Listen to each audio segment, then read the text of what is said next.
Monsieur le Président de l'Assemblée générale, Mesdames et Messieurs les chefs d'État et de gouvernement, Monsieur le Secrétaire général de l'Organisation des Nations Unies, Mesdames et Messieurs, de prime abord, je voudrais m'acquitter de l'agréable devoir de vous adresser les chaleureuses salutations du peuple malien, riche de sa diversité culturelle, religieuse et ethnique, ainsi que celle de son Excellence, le colonel Assimi Goïta, président de la transition, chef de l'État.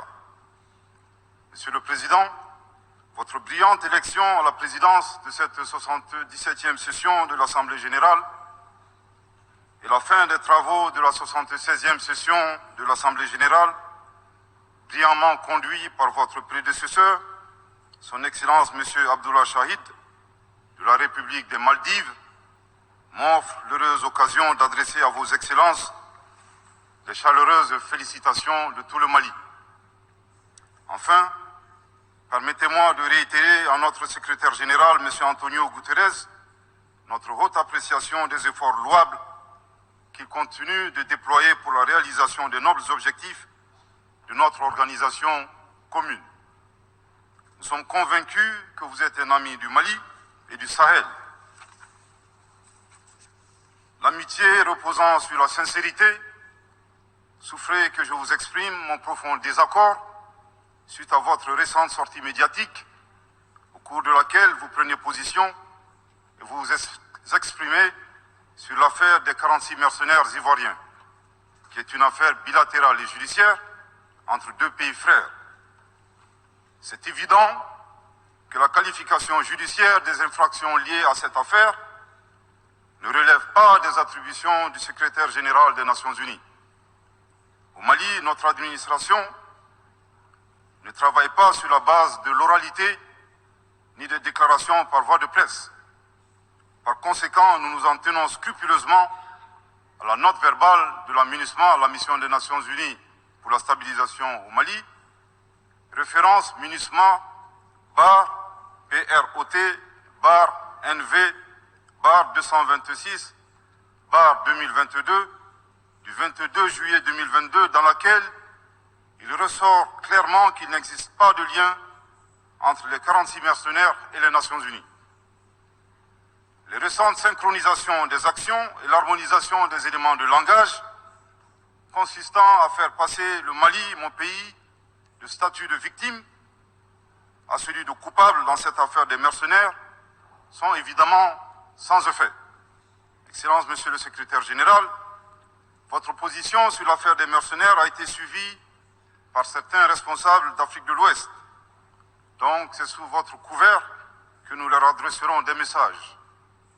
À l'endroit du président en exercice de la CEDEAO, M. Umaro Sissoko Embalo, qui affirme, je cite, « On vient de voir avant-hier la déclaration du secrétaire général des Nations Unies qui dit que ce ne sont pas des mercenaires. Moi, à la place des Maliens, j'aurais relâché ces 49 soldats. » Fin de citation. Je voudrais très respectueusement signifier à ce dernier qu'il existe un principe de subsidiarité, d'ailleurs au contour flou entre la CEDEAO et les Nations Unies, et non un principe de mimétisme. Également, il est important de lui préciser que le secrétaire général des Nations Unies n'est pas un chef d'État et le président en exercice de la CEDEAO n'est pas un fonctionnaire. Par conséquent, il serait indiqué qu'il ne banalise pas la CEDEAO. Enfin, il est utile de rappeler au président en exercice de la CEDEAO qu'au Mali, les autorités n'interfèrent pas dans les dossiers judiciaires et respectent l'indépendance de la justice. Donc, nous n'avons pas vocation à interpeller ou relâcher. Ceci relève de la fonction judiciaire. Aussi, M. Umaro Sissoko Embalo doit être conscient du fait qu'il est le dépositaire d'un lourd héritage et de plusieurs sacrifices qui ont fait la renommée de cette organisation. La dynamique ayant fait la grandeur de la CEDEAO ne doit pas être brisée. Par ailleurs, nous avons pris acte de la menace de sanctions proférées contre le Mali et loin d'être impressionnés par des sanctions, je voudrais signaler au président en exercice de la CEDEAO qu'à la fin de son mandat, les peuples ouest-africains le jugeront sur les efforts qu'il a fournis pour améliorer les conditions de vie des populations et non des shows médiatiques servant des agendas étrangers. À l'endroit de M. Bazoum, il remarquera que le gouvernement de la transition n'a pour le moment jamais réagi à ces propos injurieux pour deux raisons cumulatives. La première raison tient au respect de l'héritage laissé par nos ancêtres, qui consiste à ne pas répondre aux injures par des injures. La seconde relève de l'identité de M. Bazoum, l'étranger qui se réclame du Niger. Nous savons que le peuple nigérien, frère du Mali, se distingue par des valeurs sociétales, culturelles et religieuses très riches. M. Bazoum n'est pas un Nigérien, son comportement nous le reconforte totalement dans notre constat. Excellence, Monsieur le Secrétaire général, le Mali tirera toutes les conséquences de droit de vos agissements. Devant Dieu et en leur âme et conscience, nous demandons à ceux qui refutent notre version d'indiquer s'ils accepteront que les militaires ayant dissimulé leurs identités en mettant sur leur passeport qu'ils sont peintres, maçons, etc., avec des armes débarquent dans leur aéroport sans que le pays de destination n'ait été au préalable informé et dans le dessein funeste de déstabiliser ce pays. S'ils ne l'acceptent pas en tant qu'État, si cela n'est pas possible à Lisbonne ou ailleurs, le Mali non plus ne l'acceptera pas en tant qu'État et ce ne sera pas non plus possible à Bamako ou dans une autre localité malienne. Monsieur le Président, une nouvelle ère des solutions porteuses de changement pour relever des défis interdépendants. Thème de cette 77e session de l'Assemblée générale suscitera l'espoir de meilleurs jours pour le Mali, à la condition que le bilan sans complaisance de l'ancienne ère soit établi, que les enseignements soient tirés et que les recommandations objectives soient formulées. Une fois cet état franchi, je ne doute pas qu'à travers notre action collective, nous réussirons à pacifier les multiples foyers de tension dans le monde, mais aussi à promouvoir un développement harmonieux et lutter efficacement contre les pandémies, la dégradation de l'environnement et le réchauffement climatique, les inégalités et les politiques de domination et de prédation des ressources. Depuis le mois d'août 2020, le Mali, mon pays, se trouve dans un processus de transition qui prendra fin le 26 mars 2024 par le transfert de pouvoir aux autorités élues. D'ici à cette échéance et conformément aux recommandations des assises nationales de la refondation, les autorités de la transition se sont engagées dans deux chronogrammes convenus avec la CEDEAO à faire des réformes politiques et institutionnelles avant d'organiser des élections dont l'objectif ultime est de refonder l'État malien, afin qu'il réponde aux aspirations profondes et légitimes de notre peuple à la paix, à la sécurité, à la bonne gouvernance, au développement et à la stabilité institutionnelle durable au Mali. Dans cette perspective, je suis heureux de souligner que certaines avancées majeures ont déjà été réalisées, notamment la promulgation de la loi électorale, qui comprend entre autres la création de l'autorité indépendante de gestion des élections, dont l'installation est à un stade avancé, ainsi que la mise en place d'une commission composée d'éminentes personnalités de toutes les composantes de la société malienne, chargée de la rédaction de la nouvelle constitution. Monsieur le Président, sur un autre plan, peu de gens savent que le Mali est le seul pays au monde dans lequel se superposent et se déroulent simultanément 4 types d'insécurité: le terrorisme, les conflits communautaires manipulés par les terroristes et leurs sponsors étatiques étrangers, la criminalité transnationale organisée et les actions violentes d'individus isolés. Parallèlement à ce processus de retour à l'ordre constitutionnel, le Mali continue de mener une lutte sans merci contre les acteurs de l'insécurité, en particulier les groupes extrémistes qui sont responsables de toutes sortes d'abus contre nos paisibles populations. En ce qui concerne le Mali, je suis heureux et fier de vous annoncer que les groupes terroristes ont été sérieusement affaiblis et la peur a même changé de camp.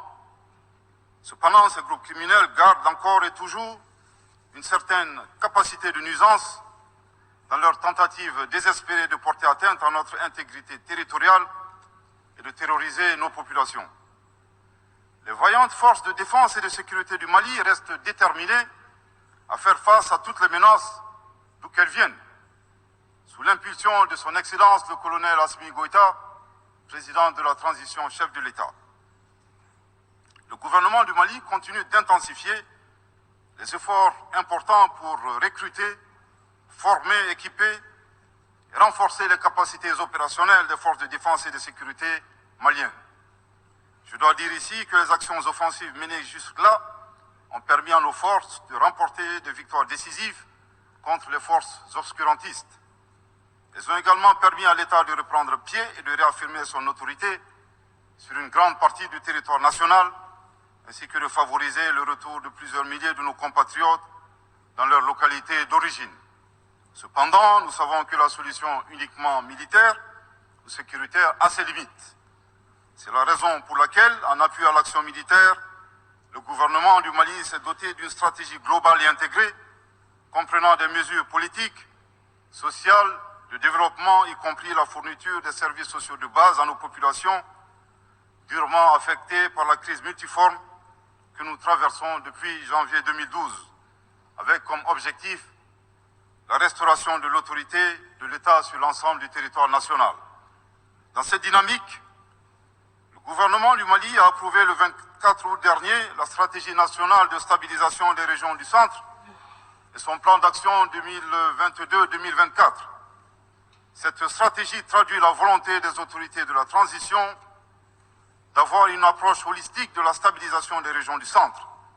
Elle vise à faire du centre une zone stable et prospère où les communautés sont réconciliées et vivent en harmonie avec leurs voisins. Parallèlement, la mise en œuvre diligente et intelligente de l'accord pour la paix et la réconciliation au Mali, issu du processus d'Alger, demeure une priorité stratégique des autorités de la transition. En tant qu'instrument pacifique de résolution durable de crise que traverse le Mali dans sa partie nord.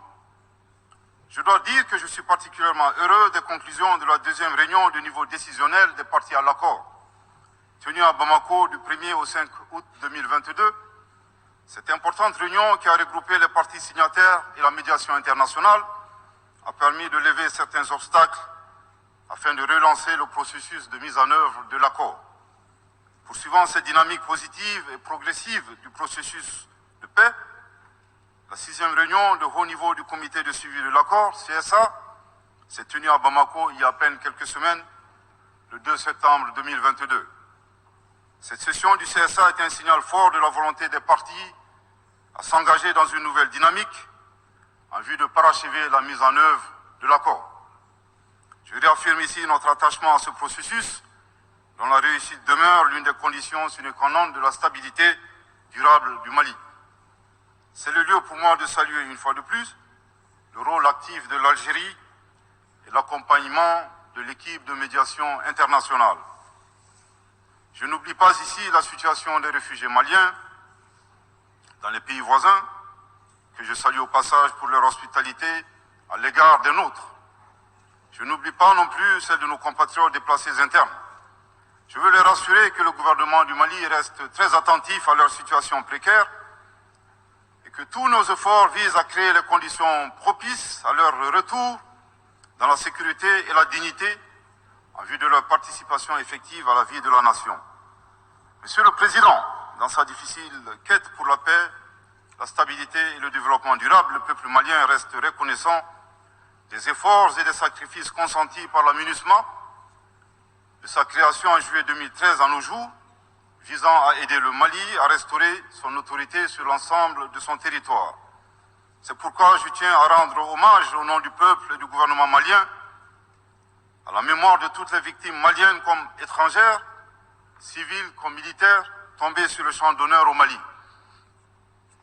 Cela dit, il nous faut reconnaître que près de 10 ans après son établissement, les objectifs pour lesquels l'aménagement a été déployé au Mali ne sont pas atteints, et ce en dépit des nombreuses résolutions du Conseil de sécurité. C'est pourquoi le gouvernement du Mali réitère sa demande, maintes fois exprimée, d'un changement de paradigme, d'une adaptation de l'aménagement à l'environnement dans lequel elle est déployée et d'une meilleure articulation de cette mission avec les autorités maliennes. Dans cette perspective, il est extrêmement important pour la MINUSMA de rester une force d'appui au Mali dans sa quête de stabilité.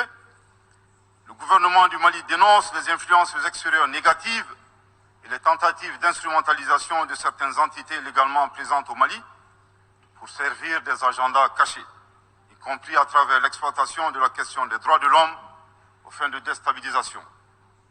Monsieur le Président, le monde se souviendra qu'après avoir été abandonné en plein vol le 10 juin 2021 par la France, qui a unilatéralement décidé de retirer la force Barkhane du Mali, mon pays a été ensuite poignardé dans le dos par les autorités françaises. La précision est d'autant plus utile que nous refusons tout amalgame avec le peuple français que nous respectons.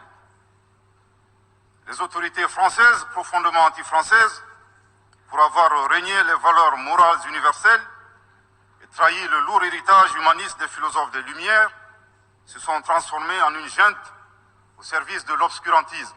Je répète, les autorités françaises, profondément anti-françaises, pour avoir régné les valeurs morales universelles et trahi le lourd héritage humaniste des philosophes des Lumières, se sont transformées en une junte au service de l'obscurantisme. Je répète pour une dernière fois.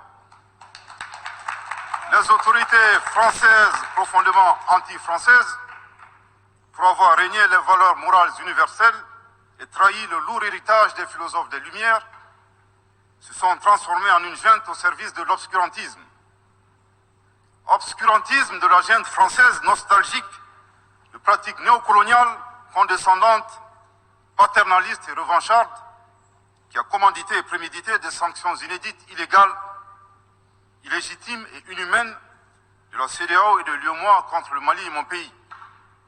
Après plus de 10 ans d'insécurité et en fait des milliers de morts, autant de réfugiés et de déplacés internes, n'est-ce pas un sacrilège de mettre une population malienne victime de l'insécurité dans un pays enclavé sous embargo pendant 7 mois, en procédant à la fermeture des frontières et la saisie des comptes financiers du Mali.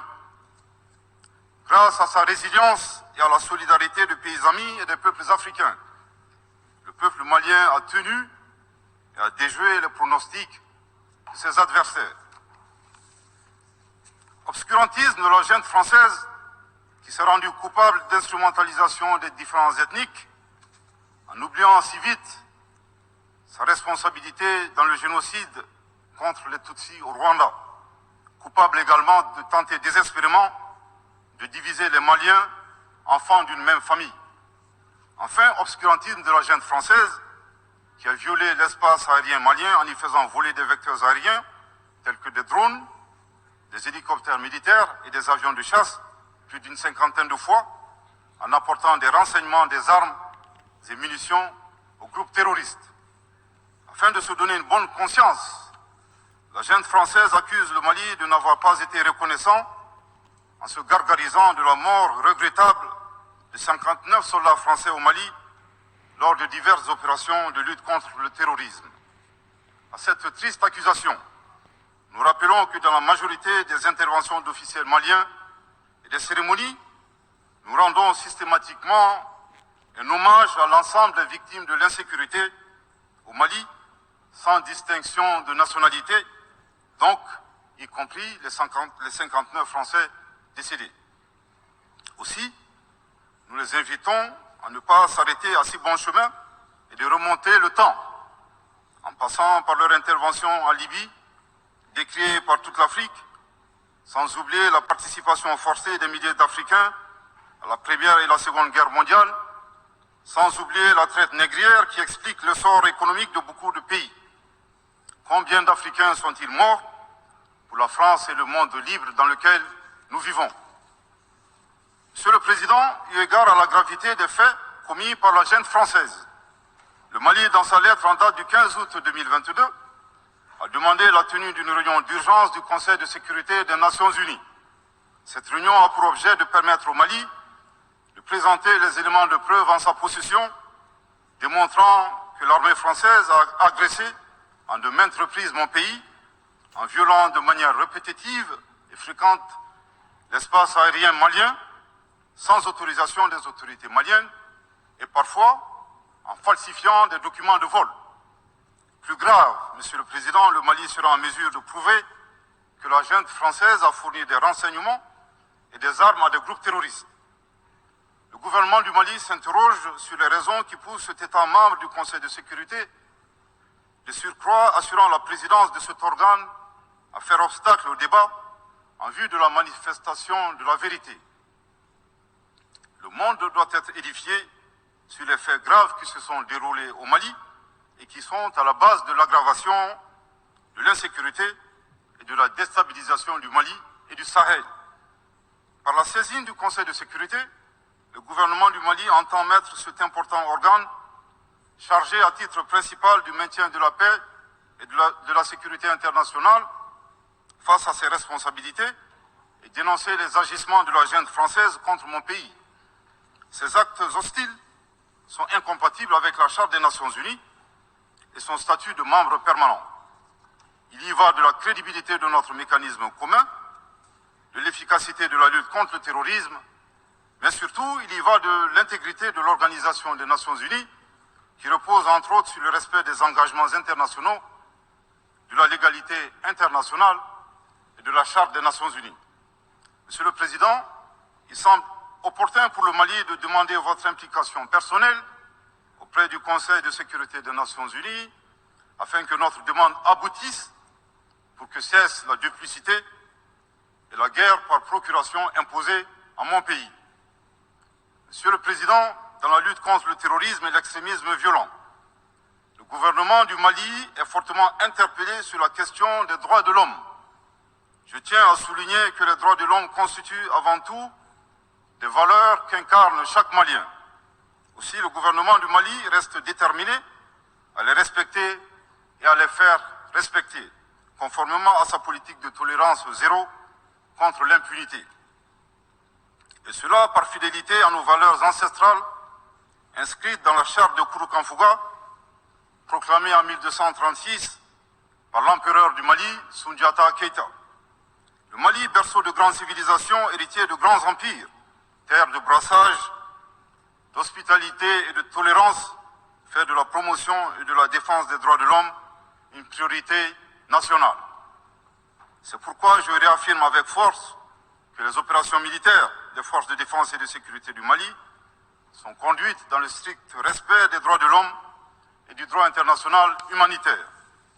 Cependant, comme je viens de le souligner, le gouvernement du Mali s'oppose avec véhémence à l'instrumentalisation de la question des droits de l'homme à des fins politiques, de positionnement, voire de chantage ou d'intimidation.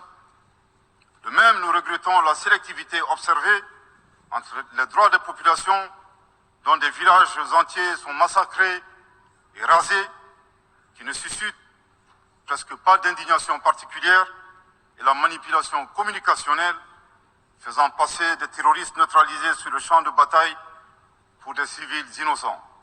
Monsieur le Président, pour terminer, je dirais que le peuple malien a décidé de prendre son destin en main. Il soutient pleinement le gouvernement dans la refondation du Mali, ainsi que le retour à un ordre constitutionnel apaisé et sécurisé en mars 2024, à l'issue d'élections libres, transparentes et crédibles.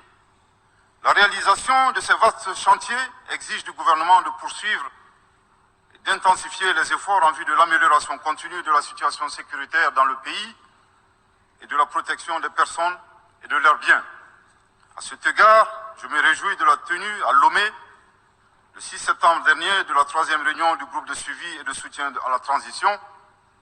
Les conclusions de cette importante rencontre, notamment la reconnaissance des progrès réalisés par la transition et les appels lancés en faveur de la mobilisation de tous les partenaires du Mali pour consolider leur appui politique, économique, technique et financier à la République du Mali, ainsi que pour soutenir les efforts des autorités de la transition du Mali en vue d'un retour harmonieux à l'ordre constitutionnel. Je voudrais rappeler que la transition au Mali résulte de plusieurs années de dysfonctionnement de notre jeune démocratie qui a engrangé quelques résultats positifs. Malheureusement, à l'heure du bilan, les passifs sont plus importants que les actifs, d'où la survenance de la transition. Je saisis cette opportunité qui m'est offerte pour remercier chaleureusement notre respecté aîné, son Excellence le Président Alassane Dramane Ouattara, pour les sages et éclairés conseils qu'il nous a prodigués dans son allocution mémorable à cette 77e session de l'Assemblée générale des Nations unies. Je voudrais le rassurer que les autorités de la transition malienne n'ont d'autres objectifs que de faire des réformes politiques et institutionnelles avant d'organiser des élections, tout en luttant obstinément contre le terrorisme. Ces réformes permettront d'améliorer la gouvernance et toutes les dispositions seront prises pour que la démocratie malienne soit la plus enviée au monde. Dans ce chantier, nous prêterons une attention particulière au troisième mandat, qui ne sera pas possible. Le troisième mandat. Le troisième mandat pour un public moins averti consiste pour un président de la République d'effectuer une manœuvre en 4 temps en vue de conserver le pouvoir.